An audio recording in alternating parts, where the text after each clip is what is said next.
Hello everyone. Today we will solve test paper 2 class 6 RS Agarwal math. इससे पहले हम इसका ए पार्ट पूरा कर चुके थे। आज इसका सेकंड पार्ट में बाकी बचे हुए क्वेश्चन करेंगे। बी पार्ट ये है मार्क टिक या राइट का सीन करना है against the correct answer in each of the following. MCQ question है ना। क्वेश्चन नंबर 11 है which of the followings are coprime. First ये दे रखा है हमें 91 एंड 72। बी ऑप्शन में 34 and 51। C option 21 and 36 and the last 15 and 20। को प्राइम क्या होते हैं? जो किसी से कैंसिल ना हो और दूसरे शब्दों में जिनका एचसीएफ 1 हो। देखो 15 और 20 तो 5 से कैंसिल हो, तो ये तो आंसर होगा नहीं। 21 36 किससे कैंसिल हो रहे हैं? 3 से। 3 7 3 से हो रहा है, तो ये भी आंसर नहीं होगा। ये 17 से हो रहा है, 72 या 73 बचा ऑप्शन ये, तो ये ऑप्शन हो गया ट्रिक। 91 और 72 ये आपस में किसी से कैंसिल नहीं होते। दूसरे शब्दों में इनका एचसीएफ क्या है? 1। तो option A is the correct option.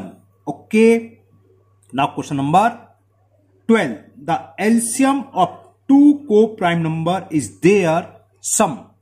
Option A में दे रखा है सम, बी में देखा है डिफरेंस, सी में देख रहा है प्रोडक्ट, डी में दे रखा है कोशेंट। तो देखो क्या होता है, 2 को प्राइम क्या होते हैं? इनका एचसीएफ हमेशा इनके प्रोडक्ट के इक्वल होता है। अगर हम 3 और 4 का एलसीएम निकालें तो 12 आएगा, है ना। तो निकालने की जरूरत नहीं है, मालूम होना चाहिए बस ये नंबर आपस में को प्राइम होना चाहिए। तो ऑप्शन क्या हो गया? C. Option C is the correct option of question number 12। क्या होगा? उनके प्रोडक्ट के equal. Option C is the correct option of question number 12। Now question 13। The number which is neither prime nor composite. ऐसा कौन सा number है जो ना तो प्राइम नंबर है ना ही कंपोजिट? किस किस को मालूम है? ये सबको मालूम होना चाहिए। हर जगह छोटी छोटी क्लास से आप पढ़ते हुए आ रहे हो, है ना, कि 1 neither prime nor composite. Option B में दे रखा है, तो option B is the correct option. Okay, now next question number 14। क्योंकि 1 क्या होता है? ना तो प्राइम नंबर है ना composite. What least number should be replaced star so that number. ये बताता हूं क्या है। 14 में ये दे रखा है, एक नंबर दे रखा है 67301, यहां स्टार सा बना रखा है। इसमें क्या आएगा? मतलब यहां फिल इन द लो। और 2 इज एग्जैक्टली डिविजिबल बाई 9। तो इसमें प्रॉपर्टी डिविजिबल टेस्ट मालूम होना चाहिए। 9 से कौन सा नंबर डिविजिबल होता है? वो नंबर डिविजिबल होता है जिसके डिजिट्स का सम 9 से डिविजिबल हो, यानी कि वो 9 का मल्टीपल हो। तो सम निकालें कितना आएगा? 6 + 7 13, 13 और 3 16, 16 और 1 17, 17 और 2 19। अब 9 से एक तो 18 होता है तो माइनस में तो जा नहीं सकता, और 18 के बाद क्या था? 27। तो 27 सम कब आएगा? जब इसमें हम कितना ऐड कर दें? 27 में से 19 सेपरेट कर दो 8, तो यहां 8 आएगा। तो स्टार जो फिल इन द ब्लैंक्स है उसकी जगह क्या आएगा? 8। वो आपका ऑप्शन डी में गिवन है, तो option D is the correct option. समझ में आ गया ना।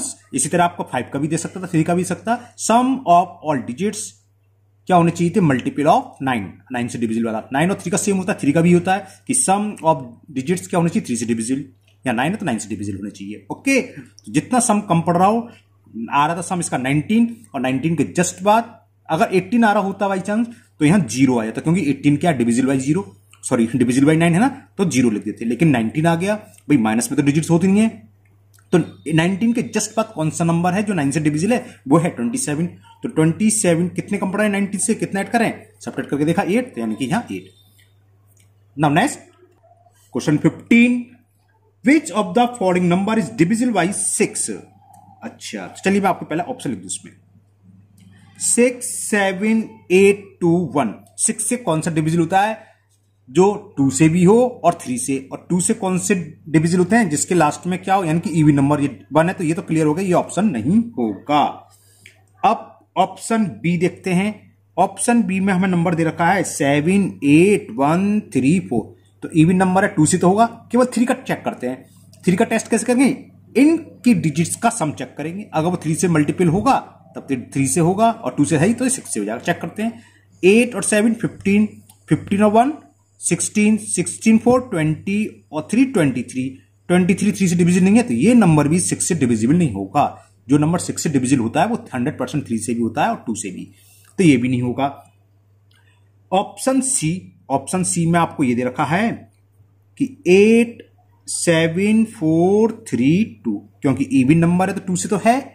अब 6 से चेक करना है। 8 7 15, 15 और 3 18, 18 2 20 और प्लस 4 24, 24 3 से डिविजिबल है, और लास्ट में 2 आ रहा है तो ये 2 से भी डिविजिबल है। तो यानी कि ये 2 और 3 दोनों से, तो 6 से भी होगा। तो option C is the correct option. Okay ना, समझ में आ रहा है? एमसीक्यू है, आपको टिक करना है, इसलिए मैं ऐसे कर रहा हूं। विच of the following is a prime number? पहला ऑप्शन दे रखा है 143। प्राइम नंबर का ध्यान रखना, प्राइम नंबर में बड़ा गड़बड़ हो जाता है, स्टूडेंट्स मिस्टेक कर देते हैं, क्योंकि जब इस तरह का नंबर आता है, छोटा नंबर तो सबको रटे होते हैं, बड़े नंबर नहीं मालूम होते। तो आपको प्राइम नंबर जानती हो, प्राइम नंबर क्या होते हैं? जो किसी से कैंसिल ना हो। दूसरे शब्दों में जो definition, which has only 2 factor. तो इसमें कौन सा है? तो 131 इज द प्राइम नंबर, ये ध्यान रखना है ना। ये होता है प्राइम नंबर, ये बाकी सब नंबर कैंसिल हो रहे हैं। तो 131 इज द प्राइम नंबर, तो option B is the correct option. Now 17 289 upon 391 when reduce to lowest term, इसकी हमें लोएस्ट टर्म यानी कि स्टैंडर्ड फॉर्म लिखनी है।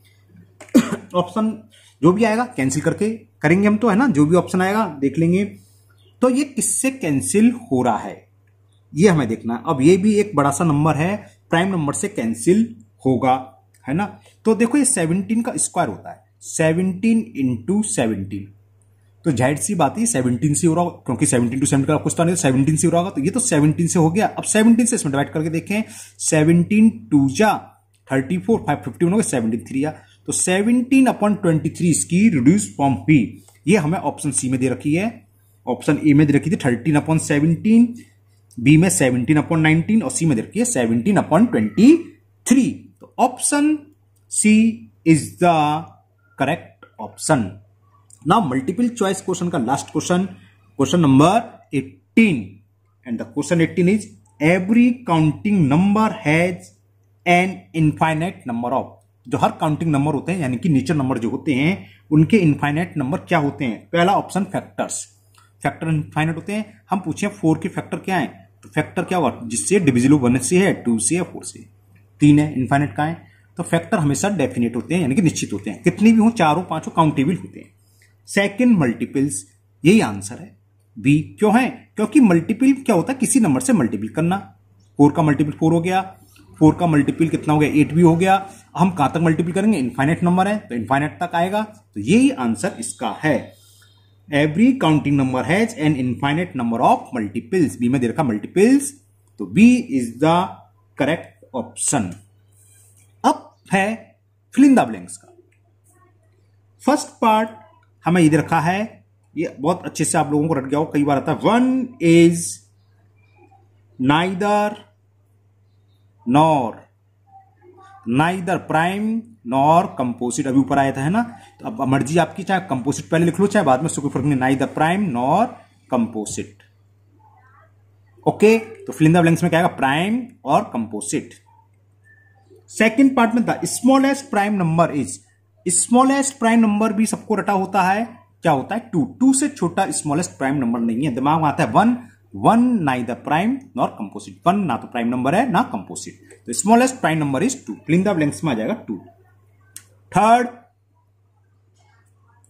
The smallest composite number, smallest composite number क्या होते हैं? Which has more than 2 factor, है ना। और स्मॉलेस्ट कंपोजिट फैक्टर होता है 4।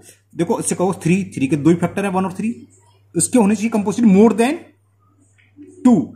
अब से 3 से छोटा था 2 प्राइम नंबर है, कंपोजिट है नहीं, इसके भी 2 फैक्टर है इसलिए। तो smallest composite number is 4। Fill in the blanks में आ जाएगा आपका Fourth part, the HCF of two consecutive odd number is. The HCF of two consecutive odd number is क्या होता है, मतलब क्या है, एक 3 है तो उसके जस्ट बाद क्या आएगा 5, इनका HCF क्या होता है, क्या होता है, देखो मालूम होना चाहिए, हमेशा 1 होता है ये, तो इसका answer fill in the blanks में 1. The HCF of two consecutive number is 1. ठीक है ना, कोई से भी ले लो आप, 3 5 नहीं, कॉन्सिक्यूटिव 11 और 13, इनका स्पीसीज कट रहा नहीं कट रही, क्या आपस में को प्राइम है, और जब को प्राइम होते हैं तो क्या होता है HCF 1. Next, 2 perfect numbers are, हमें 2 परफेक्ट नंबर लिखने हैं, कौन कौन से हैं. अब परफेक्ट नंबर कौन कौन से हैं ये तो मैं बताऊंगा, उससे पहले आपको ये पता होना चाहिए कि परफेक्ट नंबर होते कौन से हैं, है ना. तो एक तो 6 का डिस्कस कर रहे हैं. देखो 6 के फैक्टर निकालो, इसके ऑल फैक्टर 1 2 3 एंड 6. अब इन सब फैक्टर का सम अगर निकालो कितना है, 6 3 9 9 2 11 1 12. अगर फैक्टर के सारे फैक्टर का सम उस नंबर का 2 टाइम्स है, देखो डबल तो है, तो ये कहलाता है इसका परफेक्ट नंबर. और ये आपको रटा होना चाहिए, एक 6 और एक 28. इसी तरह 28 का फैक्टर निकालो, 1 2 3 4 7 14 एंड 28. जब इसको आप ऐड करोगे 56 आएगा. इन सबका सम इसका डबल है, इसलिए परफेक्ट नंबर है. तो 2 परफेक्ट नंबर, तो परफेक्ट नंबर समझोगे ऐसे नंबर जिसके सभी फैक्टर का सम उसका 2 टाइम्स हो, नंबर का 2 टाइम्स डबल हो, तो वो कहलाते हैं परफेक्ट नंबर्स. तो ये है 6 and 28. Okay, now last D part, true और फॉल्स. इस टेस्ट पेपर का लास्ट पार्ट डी पार्ट, इसमें 5 पार्ट हैं. फर्स्ट पार्ट, और हमें केवल ट्रू और फॉल्स लिखना है. ध्यान से सुनिएगा. Statement is every prime number is odd, और स्टूडेंट ज्यादातर इसको ट्रू करे आते हैं क्योंकि दिमाग में आता है 3 7, ये दिमाग में आता है ना, ऑड नंबर ही नहीं कटेगा, इवन नंबर तो 2 से कट जाएगा, है ना. तो 2, लेकिन 2 से जो कट रहा है वो ओनली 2, क्या कहते हैं, सबसे स्मॉलेस्ट प्राइम नंबर तो 2 होता है, और 2 क्या है, इवन. तो ये क्या इवन है, और क्वेश्चन में क्या करता है कि every prime number is odd. तो स्टेटमेंट क्या हो गया, फॉल्स. क्यों, केवल 2 के कारण. इसके अलावा बाकी जितने भी प्राइम नंबर हैं ऑल आर ऑड नंबर. तो समझ में आ गया ना, इसलिए ये फॉल्स है, क्योंकि 2 भी तो प्राइम नंबर है और 2 is even number. Now second, every even number is composite. बताओ क्या होगा, यही दिख रहा है 2 is the prime number, 2 is not a composite number, तो ये भी फॉल्स है. भाई कंपोजिट नंबर तो क्या है, कुछ भी ले लो, 15 आवर्स का कंपोजिट नंबर. ये क्या ऑड है, क्यों है, इसके फैक्टर 1 भी है, 3 भी है, 5 भी है, 15 मोर देन 2 फैक्टर है, तो ये क्या है, कंपोजिट नंबर, और है कैसा, ऑड, तो ये भी false. This statement is false. Third, the sum of 2 odd number is always odd. कुछ स्टूडेंट से भी गलत कर देते हैं. भाई इस तरह की समस्या जब आती है तो आप एग्जाम पे लेके चेक करके देख लो ना. मान लो 3 ऑड है, 5 ऑड है, ऐड करो क्या आएगा 8. और आते नहीं कभी भी, कोई सा भी नंबर ले लो, 11 ले लिया, चलो 13 लिख लिया, 17 ले लिया, क्या करा, इवन. 2 ऑड नंबर हो उनका सम इवन होता है हमेशा, 2 इवन नंबर हो उनका सम भी हमेशा इवन. भूल जाओ तो नो प्रॉब्लम, लिख के देख लो भैया, even number plus even number कैसा आया, इवन आया. Odd number plus odd number कैसा आया, इवन. और क्वेश्चन में क्या कह रहा था, the sum of 2 odd number is always odd. Always क्या, कभी भी नहीं होता, तो क्या होगा, फॉल्स. हमेशा कैसा होता है, और तीनों ही फॉल्स आ गए. चलिए कोई बात नहीं, तीनों और पांचों से क्या है. Fourth part, the sum of 2 even number is always, अभी समझाया था, sum of 2 even number is always even. Even नहीं कह रहा है, तो ये ट्रू आ गया. कोई से भी 2 सम ले लो इवन नंबर का, मतलब 2 + 4 हमने चेक करके दिखाया, 6 क्या even number, even number plus even number result is even number, तो it is true. Now last part of this section and this test paper also, and the question is the HCF of 2 given number is always a factor of their LCM. ये true है. अब पहले question का मतलब समझ लो, question का मतलब क्या है. ये कह रहा है LCF of 2 given number. Suppose करो मैं छोटा सा एग्जाम्पल लो, 6 और 8 है ना. 6 का HCF निकाले, प्राइम फैक्टर से निकाल देता हूं, 2 × 2 × 2, जो कॉमन होता है वही तो होता है एक्ससीएफ. तो एक्ससीएफ आ गया 2. अब जरा इनका एलसीएम लिखाना है। 6 और 8 का एलसीएम कितना आएगा? जब एलसीएम निकालेंगे 24 आएगा। जानते हो, मैंने लिख दिया। तो एचसीएफ जो होता है 100% एलसीएम का क्या होगा? फैक्टर, यानी कि जो एलसीएम है एचसीएफ से डिविजिबल होगा। 2 से डिवाइड कर दो। 24 के फैक्टर क्या होते हैं? 2 होता है, आगे ना फैक्टर। तो HCF is always the factor of their LCM. 2 या 2 से अधिक कितने नंबर हो सकते हैं? 2 से मतलब नहीं है। अगर उनका जो एचसीएफ है वो उन सभी नंबर के एलसीएम का 100% एचसीएफ होता है, होगा। ये इसमें कह रहा था the HCF of 2 given number is always a factor of their LCM, तो 100% होगा। तो आंसर इज ट्रू। तो ये टेस्ट पेपर कंप्लीट हुआ, test paper number 2। Next video में हम टेस्ट पेपर 3 करेंगे। मुझे उम्मीद है आप लोगों को ये समझ में आ गया होगा। अगर आप लोग पहली बार चैनल पर आए हो तो चैनल को सब्सक्राइब करना ना भूलें, साथ ही साथ बेल आइकन को जरूर पुश कर दें, जिससे कि इसके आगे की वीडियो मैं जब भी अपलोड करूंगा वो आपकी मिस नहीं होगी, उसका नोटिफिकेशन आपको मिल जाएगा। और इस वीडियो को अपने दोस्तों को भी शेयर करें, जिससे कि वो भी इस वीडियो का फायदा उठा सके। फिर मिलते हैं नेक्स्ट वीडियो में। Thank you, have a nice day.